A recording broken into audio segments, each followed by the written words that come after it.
Hey guys, welcome back to my channel Salesforce नू। So आज के इस वीडियो में देखने वाले हैं कि एपेक्स प्रोग्रामिंग लैंग्वेज में मेथड्स एंड कंस्ट्रक्टर क्या होते हैं और उनसे किस तरह से आप इंप्लीमेंट कर सकते हैं। तो गाइस चलिए स्टार्ट करते हैं आज का वीडियो। तो गाइस सिंपली सबसे पहले हमें ये समझना पड़ेगा कि मेथड डिफाइन करने की क्या क्या चीज़ें रिक्वायर्ड होती है। सबसे पहले गाइस आप जैसे कि मेरे स्क्रीन देख पा रहे हैं, मैंने एक गेट इंट नाम का एक मेथड डिक्लेयर करके रखा है जिसमें मैंने एक वेरिएबल रिटर्न करवाया है जिस वेरिएबल का नाम है माइंड। और आप देख सकते हो हमारे रिटर्न टाइप भी इंटीजर टाइप का है। तो आप जैसे सबसे पहले आपको एक्सेस मॉडिफायर डिक्लेयर करना पड़ता है, मीन्स डिनोट करना पड़ता है, जैसे कि पब्लिक प्रोटेक्टेड जैसा भी आप चाहे आपके रिक्वायरमेंट के बेसिस पे। देन उसके बाद गाइस आपको स्टैटिक कीवर्ड यूज़ करना पड़ता है। देन उसके बाद गाइस आपको रिटर्न टाइप मेंशन करना पड़ता है कि आपका ये जो मेथड किस टाइप का डेटा रिटर्न करेगा।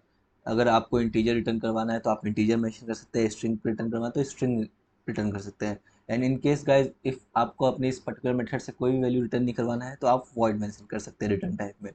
देन गाइस उसके बाद हमारा मेथड नाम मेंशन होता है। आपका मेथड किस नाम का होगा तो आपको सिंपली आपका मेथड नाम एक डिनोट करना है। आप कुछ भी मेंशन कर सकते हो उसका, for example get int, set int, like that. तो उसी तरह से गाइस फिर उसके बाद आपको एनक्लोजिंग ब्रेसेस देना पड़ता है। उस ब्रेसेस के अंदर गाइस आपके सारे के सारे जो कि बिजनेस लॉजिक है वो आप उसमें परफॉर्म करते हैं। फॉर एग्जांपल आप कोई सम परफॉर्म कर रहे हैं, कोई लॉजिक परफॉर्म कर रहे हैं या फिर कोई वैल्यू रिटर्न करवा रहे हैं उस पर्टिकुलर मेथड में से। तो गाइस इस तरह से आप एक पर्टिकुलर मेथड डिक्लेयर करते हैं। अब देखते हैं गाइस, बेसिकली आपको पता ही होगा कि किस तरह से मेथड काम करते हैं क्योंकि मैंने ऑलरेडी अपने वीडियो में बता रखा है। तो गाइस अब देखते हैं कि किस दो तरीके से आप मेथड में वैल्यू पास कर सकते हैं। तो गाइस दो तरीके से आप मेथड में वैल्यू पास कर सकते हैं। फॉर एग्जांपल गाइस अगर आप किसी पर्टिकुलर मेथड एपेक्स मेथड में से दूसरे एपेक्स मेथड में वैल्यू पास करते हैं और वो वैल्यू किस टाइप का हो, प्रिमिटिव डेटा टाइप का, जैसे फॉर एग्जांपल इंटीजर हो, स्ट्रिंग हो, तो वो पास बाय वैल्यू होता है। ओके, फॉर एग्जांपल जैसे आपने डेटा पास किया अपने एक मेथड से दूसरे मेथड में, एंड वो जो डेटा पास कर रहा है उसको हम आर्गुमेंट्स बोलते हैं, और वो आर्गुमेंट का डेटा टाइप अगर इंटीजर है या फिर स्ट्रिंग है या फिर कोई भी प्रिमिटिव डेटा टाइप का है तो वो वैल्यू जैसे ही पास होगा उस पर्टिकुलर मेथड में तो वो पास बाय वैल्यू कहलाएगा। एंड गाइस जो सेकंड, अगर आप अपने किसी एक पर्टिकुलर एपेक्स मेथड में से दूसरे एपेक्स मेथड में नॉन प्रिमिटिव डेटा टाइप्स के आर्गुमेंट्स पास कर रहे हैं तो guys for example S object जैसे अकाउंट हो गया, कॉन्टैक्ट हो गया, सेल्सफोर्स ऑब्जेक्ट, ये सब डेटा पास कर रहे हैं तो वो value as a kind of reference pass होता है।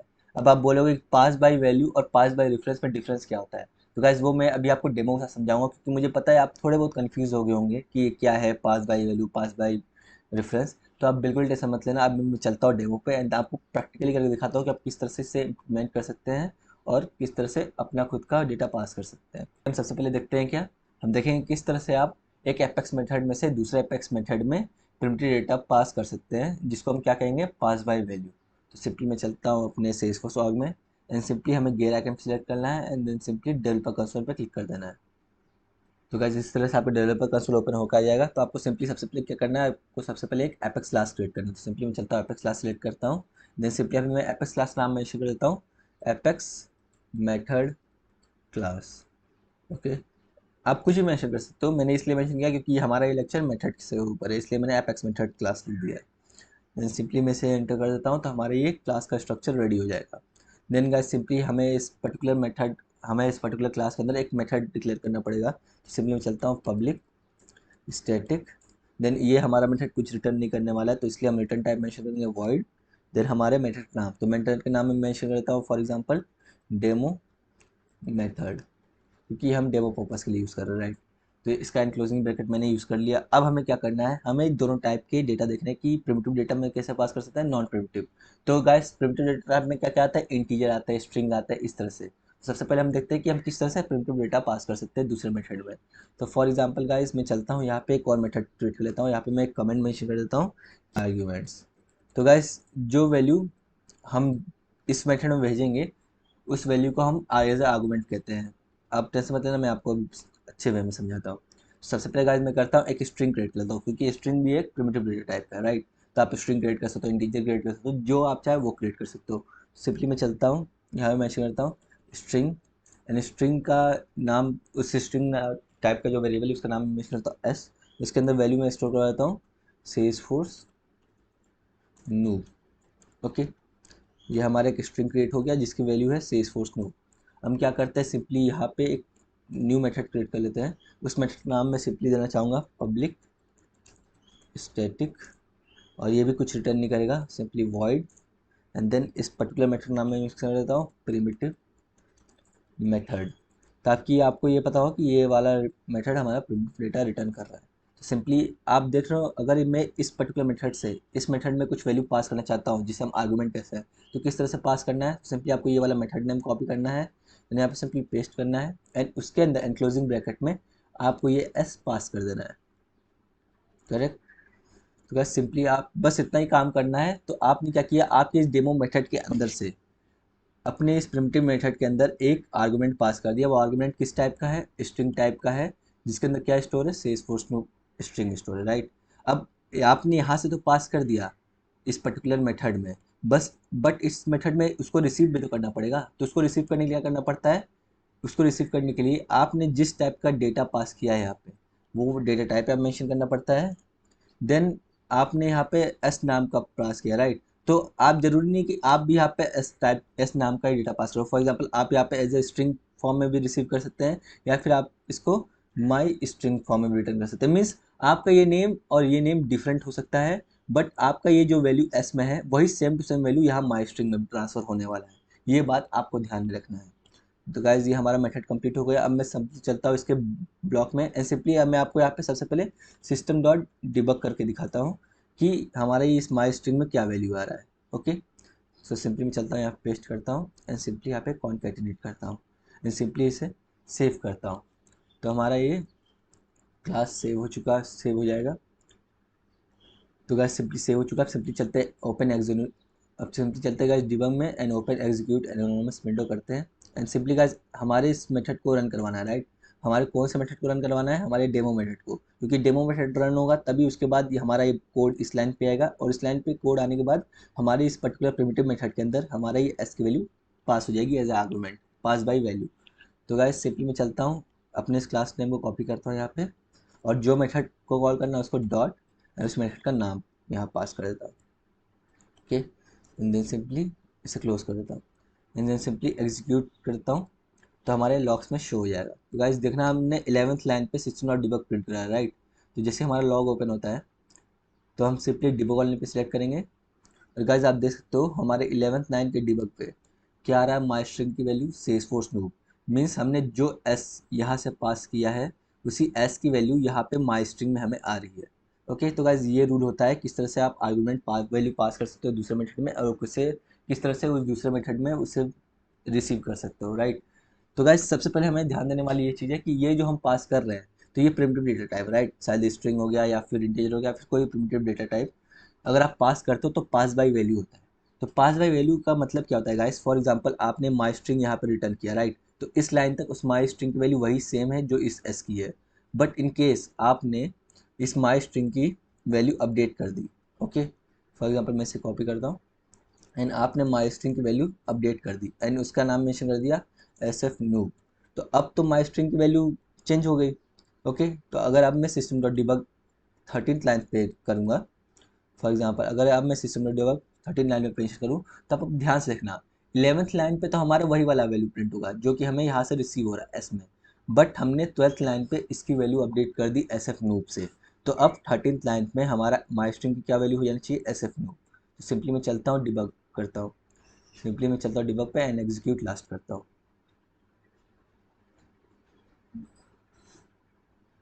तो गाइस सिंपली आप देख सकते हो डिबग ओनली पे मैं चलता हूँ, तो आप देख सकते हो 11th लाइन पे हमारा सेल्सफोर्स नूब का है, सेल्सफोर्स नूब ही है जो कि हमारा एस में से आ रहा था, बट हमारे 13th लाइन पे उसकी वैल्यू चेंज हो चुकी है। बट अब आपको डिफरेंस ये समझना है कि पास बाय वैल्यू में क्या डिफरेंस होता है। आपने एस वाली वैल्यू पास की, राइट। अगर मैं आपको यहाँ पे एस की वैल्यू डिबग करवा के दिखाऊँ, फॉर एग्जाम्पल मैं चलता हूँ simply system dot debug. Okay, simply मैं चलता हूँ system dot debug and simply इसके अंदर मैं पास करता हूँ हमारे ये एस की वैल्यू। सिंपली मैं चलता हूँ एस, मैं इसकी वैल्यू प्रिंट कराता हूँ मैं सिंपली सेव करता हूँ। तो ये कुछ एरर दे रहा, ओके सेमी कॉलन भूल गया हम, एंड देन अगेन सिंपली हम सेव करते हैं। तो गाइस अब सिंपली मैं चलता हूँ डिबग करता हूँ, देखते हैं अपना रिजल्ट क्या आता है।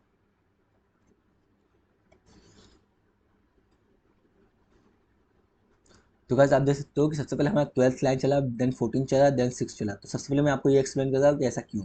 तो एक्चुअली गाइस हुआ क्या है कि हमने यहाँ फिफ्थ लाइन पे ये वाला मेथड कॉल किया, राइट। इस मेथड में मैंने एस सेंड किया, तो एस में हमारा सेल्सफोर्स नूब सेंड हुआ, माई स्ट्रिंग में रिसीव कर लिया हमने, वो माई स्ट्रिंग प्रिंट किया 12th लाइन, ओके। देन हमने माई स्ट्रिंग का वैल्यू अपडेट किया एस एफ नूब में, तो देन 13 लाइन पे मीन्स 14 लाइन पे माई स्ट्रिंग वैल्यू होगी एस एफ नूब। अब जब ये मेथड कंप्लीट हो गया, जब ये मेथड कंप्लीट हो गया ना गाइस, जैसे ये मेथड कंप्लीट हुआ तो वापस कंट्रोल कहाँ पे आया, हमारे 6th लाइन पे। इसलिए हमारा 6th लाइन 12th लाइन और 14th लाइन के बाद एग्जीक्यूट हो रहा है। तो फॉर एग्जांपल अगर मैं आपको डिबग में लेके चलूँ तो आप देख सकते हो हमारा सबसे पहले 12th लाइन चला, देन 14th लाइन चला, एंड जब हमारा वो प्रिमिटिव मेथड कंप्लीट हो गया, मीन्स हमारे ये प्रिमिटिव मेथड का टोटल एग्जीक्यूशन कंप्लीट हो गया, देन हमारे पास रिटर्न वापस से कहा गया इस पर्टिकुलर लाइन के नीचे 6th लाइन पे, क्योंकि ये इस 5th लाइन पे तो हमने वो मेथड कॉल किया था ना। तो जब तक ये मेथड कंप्लीट नहीं होता, कुछ रिटर्न नहीं करता या फिर वॉइड मीन्स एग्जीक्यूशन कंप्लीट नहीं होता उस मेथड का, तो तब तक हमारा ये कंट्रोल इस लाइन पे ही रहेगा। जैसे ही ये मेथड अपना पूरा एग्जीक्यूशन कंप्लीट कर लेगा, देन हमारा एक कोड का कंट्रोल 5th लाइन से 6th लाइन पे आएगा। तो गाइस इसलिए वो हमारा 6th लाइन का डिबग सबसे लास्ट में कॉल हो रहा है। अब गाइस सबसे एंड देन गाइस अनदर बात मैं आपको बताना चाहूँगा कि पास बाय वैल्यू में क्या डिफरेंस आया।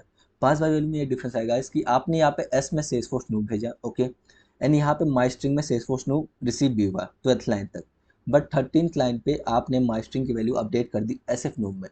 तो माई स्ट्रिंग की वैल्यू तो अपडेट हो गई S F noob, but S की वैल्यू अभी भी सेल्सफोर्स नूब ही है। क्यों? क्योंकि अगर आप पास बाय वैल्यू करते हो तो उसमें आप जहाँ से वैल्यू पास कर रहे हो उसकी वैल्यू चेंज नहीं होती, वो सेम टू सेम ही होती है। आप जिस पर्टिकुलर मेथड में वैल्यू पास कर रहे हो, फॉर एग्जाम्पल मिनिमम मेथड में, एंड अगर आप उसमें अपडेट करते हो तो सिर्फ वैल्यू उसी में चेंज होती है, ना कि उस पर्टिकुलर मेथड में जिसमें से आपने उस मेथड को कॉल किया है। तो गाइस ये था पास बाय वैल्यू। अब मैं आपको शो करता हूँ कि पास बाय रेफरेंस क्या होता है। तो सबसे पहले मैं यहाँ पे कमेंट मेंशन करता हूँ पास बाय वैल्यू, ओके। अब मैं चलता हूँ सिंपली यहाँ पे एक और कमेंट मेंशन करता हूँ पास बाय रेफरेंस। तो गाइस सिंपली आपको पता होगा, सिंपली गाइस अब हम सिंपली देखेंगे नेक्स्ट वाला कि हम किस तरह से हमारे एपेक्स मेथड में से दूसरे एपेक्स मेथड में नॉन प्रिमिटिव डेटा टाइप पास कर सकते हैं। तो guys non primitive data type में क्या क्या आते हैं, सेल्सफोर्स ऑब्जेक्ट आ गए, list of Salesforce object, set of Salesforce object. For example Salesforce object क्या होते हैं, अकाउंट हो गया, कॉन्टैक्ट हो गया, कि हमारे सेल्सफोर्स के ऑब्जेक्ट होते हैं। तो सिंपली चलते हैं, अब हमें पास बाय रेफरेंस देखना। तो पास बाय रेफरेंस कब होता है, जब हम अपने किसी मेथड में से दूसरे मेथड में नॉन प्रिमिटिव डेटा पास करते हैं। तो चलते हैं, उसके लिए क्या करना पड़ेगा, हमें एक लिस्ट क्रिएट करना पड़ेगा। तो मैं एक लिस्ट क्रिएट करता हूँ। तो अगर मैं लिस्ट ऑफ इंटीजर भी क्रिएट करता हूँ गाइस, तो ये भी एक नॉन प्रिमिटिव डेटा टाइप है, ओके, क्योंकि ये लिस्ट ऑफ इंटीजर है, ना कि सिर्फ सिंपल इंटीजर है। तो सबसे पहले हमें एक एम्प्टी लिस्ट क्रिएट करना है। तो सिंपली फॉर एग्जांपल मैं इसका नाम मेंशन करता हूँ एम्प्टी लिस्ट, और सिंपली न्यू कीवर्ड करके हमारा ये लिस्ट इस तरह से क्रिएट होता है। आप बिल्कुल ऐसा मत लेना गाइस, इसमें जैसे लिस्ट पे एक्सप्लेन करूंगा, लिस्ट पे अनदर मेरा वीडियो आने वाला है जिसमें मैं डीप में जाऊंगा, तो उसमें मैं आपको इन डेप्थ सारी सारी चीज़ें समझाऊंगा। बट गाइस अभी के लिए आप बस इतना याद रख लो कि अगर आपको कोई भी लिस्ट क्रिएट करना है, for example list of integer, list of string, तो आपको सिंपली लिस्ट ऑफ इंटीजर आप मेंशन करना पड़ता है, देन आपको अपना लिस्ट का कोई भी नाम देना पड़ता है, then equals to new keyword use करना पड़ता है, and then simply list of integer use करके उसे एज अ मेथड डिनोट करना पड़ता है। तो इस तरह से गाइज आपका एक लिस्ट क्रिएट हो चुका है एम्प्टी लिस्ट नाम से। तो फॉर एग्जांपल अगर मैं आपको यहाँ पे सिस्टम डॉट डिबग करके दिखाऊँ, ओके, एंड सिंपली यहाँ पे मैं इसे पेस्ट कर दूँ, तो आप देखना गाइज ये हमारा लिस्ट एम्प्टी होगा, राइट। ये हमारा एम्प्टी लिस्ट अभी एम्प्टी शो करेगा। सिंपली मैं चलता हूँ यहाँ पे डिबग पे एंड एग्जीक्यूट लास्ट करता हूँ, तो आप 11th लाइन का डिबग देखना वहाँ पे क्या शो करेगा वैल्यू। तो सिंपली मैं डिबग कॉलोनी पे सेलेक्ट करता हूँ और सिंपली आपको जूम करता हूँ। गाइज आप देख सकते हो 11th लाइन के डिबग पे हमारा एम्प्टी लिस्ट एकदम एम्प्टी है, उसमें कोई डेटा नहीं, क्योंकि हमने अभी तक कोई डेटा उसमें ऐड ही नहीं किया है, उसको अभी सिर्फ हमने एज ए क्रिएट किया है वो लिस्ट, इसलिए वो एम्प्टी है। तो सिंपली गाइज अब मैं क्या करता हूँ, पहले सबसे पहले ये सारी चीज़ें रिमूव करता हूँ, ओके। अब रिमूव हो गया, तो अब हम सिंपली क्या कर रहे हैं, हमने यहाँ पे एक लिस्ट ऑफ इंटीजर क्रिएट किया जो कि एम्प्टी लिस्ट है, उसमें कोई डेटा नहीं है। अब सिंपली हम चलते हैं नीचे एक मेथड क्रिएट करते हैं, उस मेथड नाम में मेंशन कर देता हूँ simply public static void, and इस मेथड नाम में मेंशन करूँगा नॉन प्रिमिटिव मेथड, ताकि आपको ये पता चले कि हमारे इस मेथड में हम नॉन प्रिमिटिव डेटा रिसीव करने वाले हैं। बट गाइज आप हमेशा याद रखना, आपको ये सब नेम मेंशन करने की जरूरत नहीं है, आप यहाँ पे कुछ भी मेंशन कर सकते हो, फॉर एग्जांपल से फोर्थ न्यू मेथड या फिर आपका नाम का मेथड, आपको जो रिक्वायरमेंट है उस बेसिस पे आप अपना मेथड नाम मेंशन कर सकते हो। मैं सिर्फ डेमो पर्पज़ के लिए सब नेम मेंशन यूज़ कर रहा हूँ ताकि आपको समझने में ईजी हो। अगर सिंपली मैंने यहाँ पे ये मेथड डिक्लेयर कर दिया है। अब सिंपली मैं चलता हूँ इस मेथड के अंदर, नॉन प्रिमिटिव मेथड के अंदर हमारा ये एम्प्टी लिस्ट पास करता हूँ। तो सिंपली मैं चलता हूँ यहाँ पे, हमारे इस लिस्ट का नाम कॉपी करता हूँ यहाँ पे, एंड सिंपली इसके अंदर हमारा ये एम्प्टी लिस्ट पास कर देता हूँ। करेक्ट। तो गाइस सिंपली आपको मैंने बताया था कि अगर आपने किसी मेथड से दूसरे मेथड में कोई वैल्यू पास करते हैं और अगर आपको उस मेथड में वो वैल्यू रिसीव करना है, तो आपको रिसीव करने के लिए करना पड़ता है सबसे पहले आपको वो डेटा टाइप मेंशन करना पड़ता है। तो लिस्ट ऑफ इंटीजर है, तो सिंपली मैं चलता हूँ लिस्ट ऑफ इंटीजर यहाँ पे पास करूँगा, देन स्पेस, देन आप कोई भी नाम के वेरिएबल में उसे स्टोर कर सकते हो। फॉर एग्जाम्पल यहाँ पे एम्प्टी लिस्ट है, राइट, तो आप चाहो तो यहाँ पे एम्प्टी लिस्ट स्टोर यूज़ कर सकते हो। तो आपका ये एम्प्टी लिस्ट का रेफरेंस इस एम्प्टी लिस्ट में आ जाएगा। और आप चाहो तो कुछ अलग नाम भी यूज़ कर सकते हो। फॉर एग्जाम्पल मैं यूज़ करूँगा लिस्ट टू फिल, क्योंकि हम इस लिस्ट में वैल्यू ऐड करने वाले, राइट, इसलिए मैंने यूज़ किया लिस्ट टू फिल। तो सिंपली मैं क्या करता हूँ, हमारे पास ये रिटर्न आ गया, राइट। तो अब मैं सिंपली चलता हूँ, आपको पहले सिस्टम डॉट डिबग करके दिखा देता हूँ कि अभी हमारे लिस्ट टू फिल में क्या आ रहा है। सिंपली मैं चलता हूँ डिबग पे एंड इसे डिबग करवाता हूँ, सिंपली सेव करता हूँ एंड सिंपली एग्जीक्यूट लास्ट करता हूँ।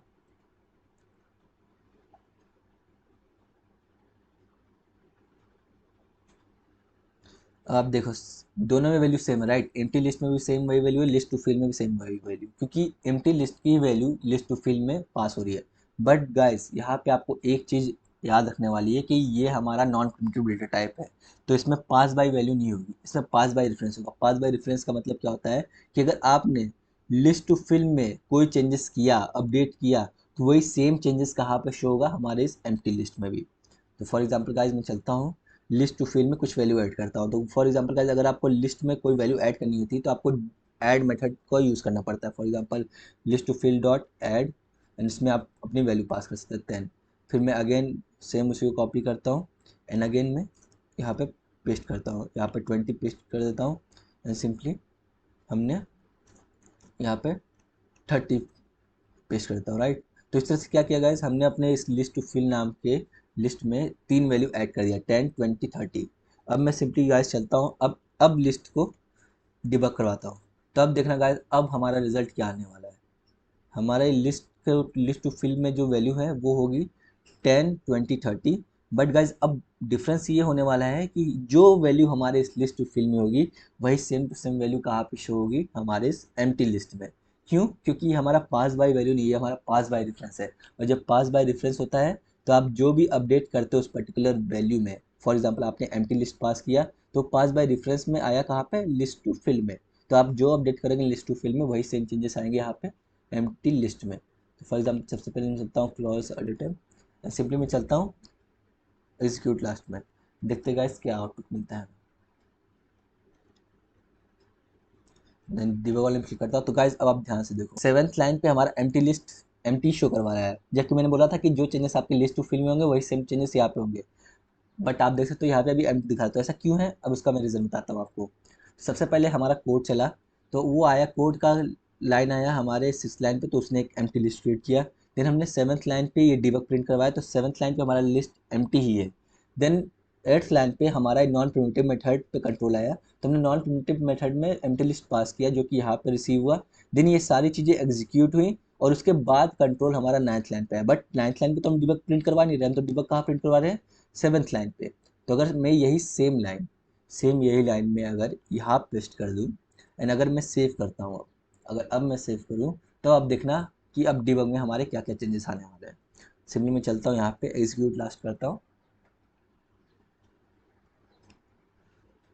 एंड सिंपली डिबग वाले में क्लिक करता हूँ। तो गाइस अब आप देखो 7th लाइन के डिबग पे हमारा एम्प्टी लिस्ट है, राइट, क्योंकि हमने 7th लाइन के डिबग में क्या किया है, सिर्फ एक एम्प्टी लिस्ट क्रिएट किया है। देन उसके बाद हमने 8th लाइन पे मेथड कॉल किया, तो जब ये 8th लाइन पे मेथड कॉल हुआ तो ये हमारी लिस्ट में डेटा ऐड हुई, और जैसे ये मेथड कंप्लीट हुआ, मीन्स ये हमारा नॉन प्रिमिटिव वाला मेथड कंप्लीट हो गया पूरा एग्जीक्यूशन। देन हमारा कंट्रोल 9th लाइन पे आया, तो जब 9th लाइन पे आया तो उसने देखा अरे भाई एम्प्टी लिस्ट का तो डेटा अपडेट हो चुका है, क्योंकि वो पास बाय रेफरेंस था। तो इसलिए आप चेक करो तो 9th लाइन वाला जो डिबग है हमारा, उसमें एम्प्टी लिस्ट में आपको क्या मिल रहा है, वही सेम टू सेम डेटा जो कि आपको लिस्ट टू फिल में दिख रहा है। और आप बोलोगे 14 लाइन के जो लिस्ट टू फिल वो एम्प्टी क्यों आ रही है, तो गाइस आप देखो जैसे हमने ये वैल्यू पास किया यहाँ पे, राइट, लिस्ट टू फिल, तो ये तो एम्प्टी आ रहा है, राइट, क्योंकि आप देखोगे 8th लाइन पे हमने नॉन प्रिमिटिव डेटा टाइप में पास किया है, नॉन प्रिमिटिव मेथड में पास किया एम्प्टी लिस्ट, जो कि एक्चुअल में एम्प्टी है। तो लिस्ट टू फिल में आया और हमने वो डिबग लगाया यहाँ पे।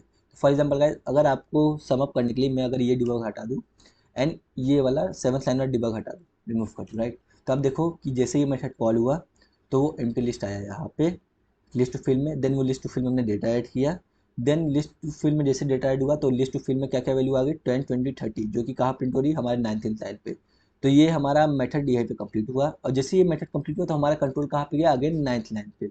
देन वो हमारा सिस्टम और डिबग प्रिंट हुआ तो उसने देखा कि हमारे एम्प्टी लिस्ट की वैल्यू अब अपडेट हो चुकी है। क्यों? क्योंकि लिस्ट टू फिल नाम के जो लिस्ट है उसमें हमने वैल्यू ऐड करवाया, तो इसलिए उसने अपडेट कर रखा है, राइट। तो अब जो वैल्यू लिस्ट टू फिल में है वही सेम टू सेम वैल्यू हमारे एम्प्टी लिस्ट में भी है। तो एक बार मैं आपको लास्ट बार अगेन डिबग करके शो करवा देता हूँ कि किस तरह से वर्क कर रहा है। तो सिंपली हमारा एपेक्स मेथड सेव हो जाए। तो गाइस हमारा एपेक्स क्लास सेव हो चुका है, सिंपली चलता है डिबग पे एंड इसे एक्सिक्यूट लास्ट करता है।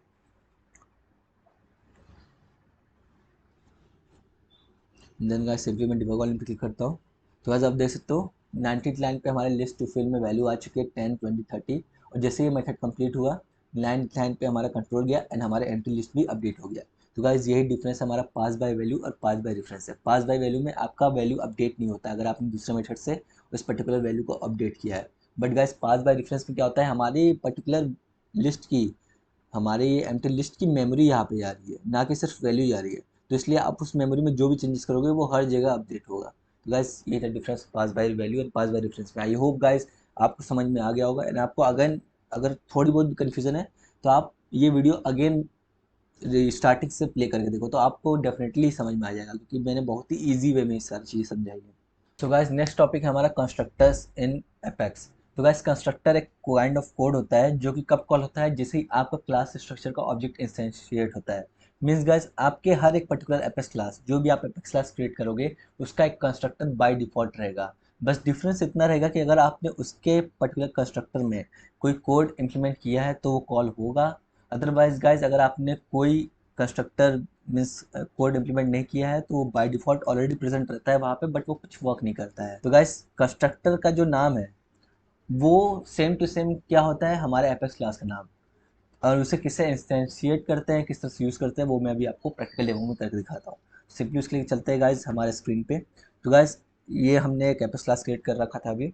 हमारे एपेक्स क्लास का नाम है एपेक्स मेथड क्लास, राइट। तो अब इस जो एपेक्स क्लास का जो कंस्ट्रक्टर क्रिएट हुआ है वो किस नाम से क्रिएट होगा, वो सेम इसी क्लास के नेम से क्रिएट होगा। तो किस तरह से क्रिएट होगा, वो ऑलरेडी इस तरह से प्रेजेंट है, बस हम इसे डिफाइन कर रहे हैं कैसे, पब्लिक एपेक्स मेथड क्लास के नाम से। सिंपली इसे इस तरह से डिफाइन करते हैं। सिंपली गाइस ये क्या है, ये हमारे इस पर्टिकुलर क्लास का कंस्ट्रक्टर है, करेक्ट।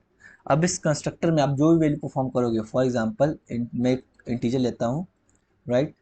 फॉर एग्जांपल मैं एक इंटीजर टाइप का इंटीजर क्रिएट करता हूँ, वेरिएबल क्रिएट करता हूँ, उसमें मैं स्टोर कराता हूँ 1+2, ओके। तो इसका रिजल्ट क्या मिलना चाहिए, इसका रिजल्ट हमें मिलना चाहिए सिस्टम डॉट डिबग में 3, राइट, करेक्ट।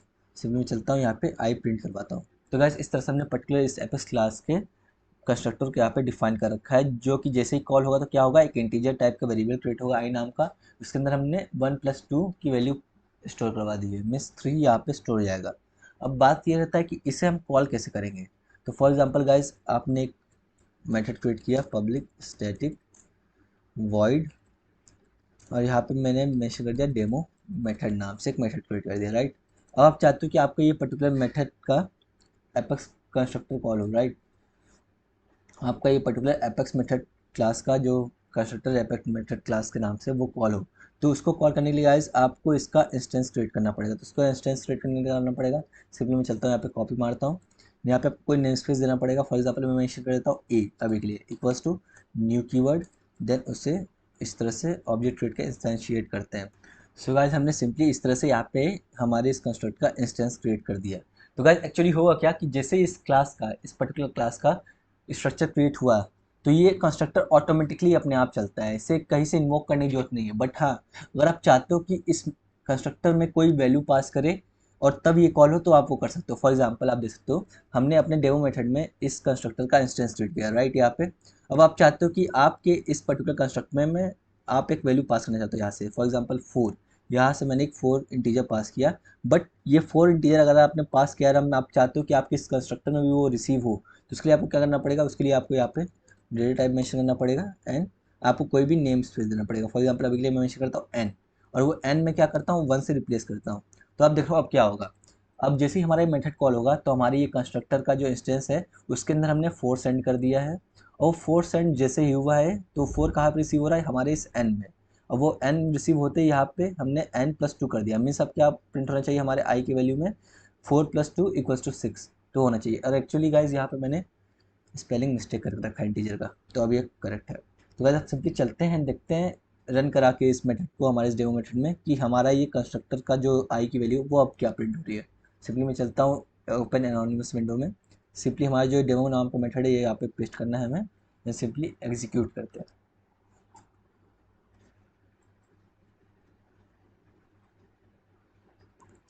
तो गाइस आप देख सकते हो हमारा जो कंस्ट्रक्टर का वैल्यू है, जो कि आई की वैल्यू, अब उसमें क्या प्रिंट हो रहा है, 6 प्रिंट हो रहा है, राइट, क्योंकि हमारे एन में क्या 4 ऑलरेडी रिसीव हो चुका है हमारे इस पर्टिकुलर इंस्टेंस जो हमने क्रिएट किया था इस मेथड के अंदर। तो गाइस इस तरह से आप कंस्ट्रक्टर यूज़ कर सकते हो। बट गाइस अभी लेक्चर खत्म नहीं हुआ है, अभी मैं आपको सबसे इंपॉर्टेंट चीज बताने वाला हूँ। तो उसके लिए मैं सिंपली चलता हूँ, इसे रिमूव कर देता हूँ। तो गाइस सिंपली फॉर एग्जाम्पल मेरे पास एक मेथड है, राइट, मेरे पास एक मेथड है डेमो मेथड नाम का, एंड मैं चाहता हूँ कि इस मेथड में से मैं एक और दूसरे मेथड में वैल्यू पास करूँ। फॉर एग्जांपल मैं लेता हूँ नाम पब्लिक स्टैटिक वर्ड, एंड इस मेथड नाम में से कुछ भी कर देता हूँ, for example demo method 2। Okay, तो गाइस अगर आप चाहते हो कि इस मेथड से ये वाला मेथड कॉल हो जाए तो किस तरह से करते हैं, तो सिंपली उसके लिए मैं सबसे पहले सिस्टम डिबग मेंशन करता हूँ ताकि आपको क्लियरिटी रहे कि कॉल हो रहा है या नहीं हो रहा है। तो सिंपली मैं मेंशन करता हूँ इस सिस्टम डिबग में कि डेमो मेथड 2 कॉल्ड, करेक्ट। तो जैसे ये मेथड कॉल होगा, जैसे ये मेथड कॉल होगा तो हमारा ये सिस्टम डॉट डिबग प्रिंट हो जाएगा। और गाइज अगर आपको ये मेथड इस मेथड से कॉल करना है तो जो अभी मैंने कैसे बताया था, आपको सिंपली ये वाला मेथड का नाम कॉपी करना है एंड सिंपली इसके अंदर यहाँ से ऐसे पास कर देना है, राइट। तो गाइज जैसे ही हमारा ये वाला मेथड कॉल होगा तो हमारे कोड का कंट्रोल 4th लाइन पे आएगा, 4th लाइन पे कोड का कंट्रोल जैसे आएगा तो हमारा ये डेमो मेथड 2 नाम का ये मेथड कॉल कर देगा, राइट। और जैसे ये मेथड कॉल होगा तो हमारे सिस्टम डॉट डिबग प्रिंट हो जाना चाहिए। सिंपली मैं चलता हूँ डिबग पे, ओपन एग्जीक्यूट एनोनिमस विंडो करता हूँ एंड सिंपली से एग्जीक्यूट करता हूँ।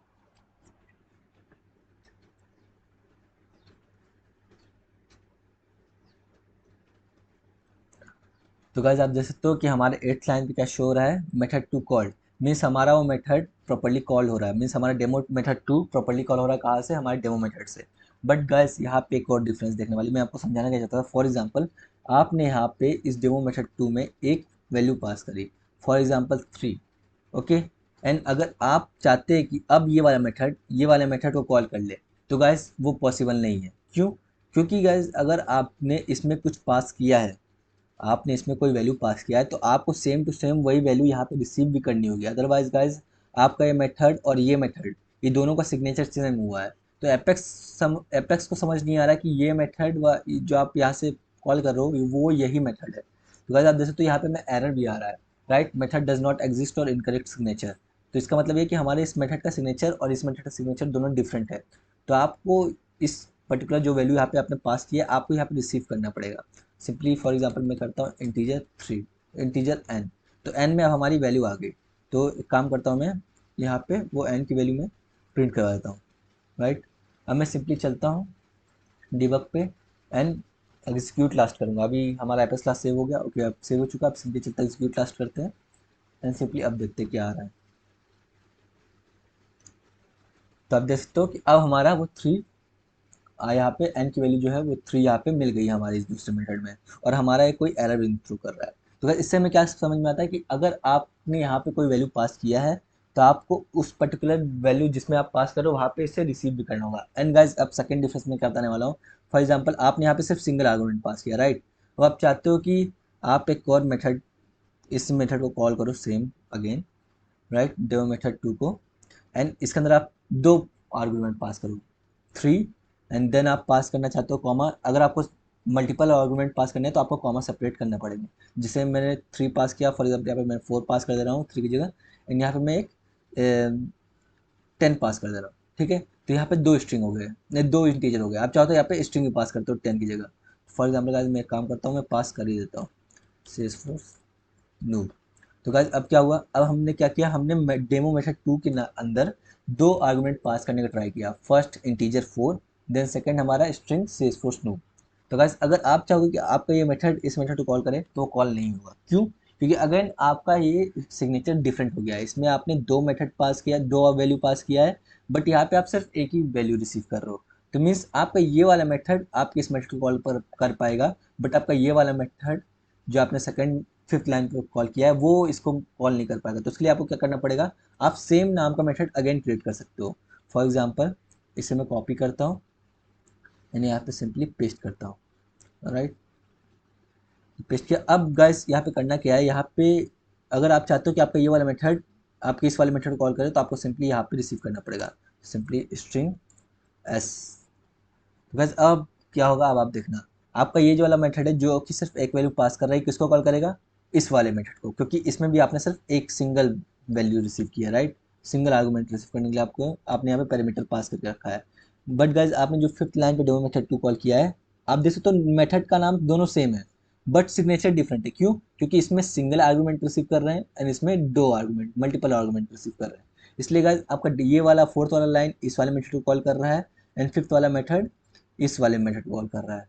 फॉर एग्जाम्पल गाइज अगर मैं आपको शो करूँ, यहाँ पे एन कर देता हूँ, देन गाइज अगेन मैं एक और स्ट्रिंग लेता हूँ, मैं एक और डिबग प्रिंट करता हूँ, यहाँ पे ये स्ट्रिंग प्रिंट करूँगा एस। तो आप देखना यहाँ पे हमें वो वैल्यू प्रॉपर वे में मिलेंगे। सिंपली मैं चलता हूँ, सबसे पहले क्लोज अदर टैब्स करता हूँ, सिंपली डिबग पे चलता हूँ, ओपन एग्जीक्यूट ऑनोमस विंडो पे चलता हूँ, सिंपली हमारा डेमो मेथड कॉल करता हूँ। जैसे डिबग वाले क्लिक करूँगा तो गाइस आप देख सकते हो हमारा नाइन्थ लाइन पे 3 मिल रहा है। नाइन्थ लाइन पे हमने कौन सा डिबग रखा है, ये वाला डिबग जिसमें हम सिंगल आर्गुमेंट रिसीव कर रहे हैं। तो इसके अंदर हमने क्या पास किया है, 3 पास किया है। तो इसलिए हमें यहाँ पे इस वाले डिबग में नाइन्थ लाइन वाले डिबग में 3 शो हो रहा है। राइट, आप देख सकते हो। देन हमारा 13 एंड 14 लाइन पे आप देख सकते हो 13 लाइन वाले हमें 4 शो हो रहा है एंड 14th लाइन पे हमें सेल्सफोर्स नूब शो हो रहा है, जो कि हमने कहाँ से पास किया, इस वाले मेथड से पास किया, ये दो आर्गुमेंट 4 एंड सेल्सफोर्स नूब, और कहाँ रिसीव हो रहा है, इस मेथड में। और इस मेथड में रिसीव हुआ तो इसने 13 लाइन पे एन की वैल्यू प्रिंट कर दी 4 एंड 14th लाइन पे एस की वैल्यू प्रिंट कर दी सेल्सफोर्स नूब। गाइज इस तरह से हमारे एपेक्स में मेथड्स एंड कंस्ट्रक्टर काम करते हैं। तो गाइज आई होप आपको ये सारी चीज़ें प्रॉपर वे में समझ में आ गई होगी। और आपको थोड़ा सा भी कन्फ्यूजन है तो आप वीडियो को अगेन रिप्ले करके देखिए, थोड़ा ब्रेक लेके, आई एम श्योर आपको समझ में आएगा। एंड गाइज जब तक आप खुद से इसे प्रैक्टिकली इंप्लीमेंट नहीं करेंगे तब तक कोई फ़ायदा नहीं है, मैं कितना भी आपको बता दूँ। तो गाइज इस वीडियो के लिए बस इतना ही, अब मिलते हैं नेक्स्ट वीडियो में, तब तक के लिए good bye and have a great day.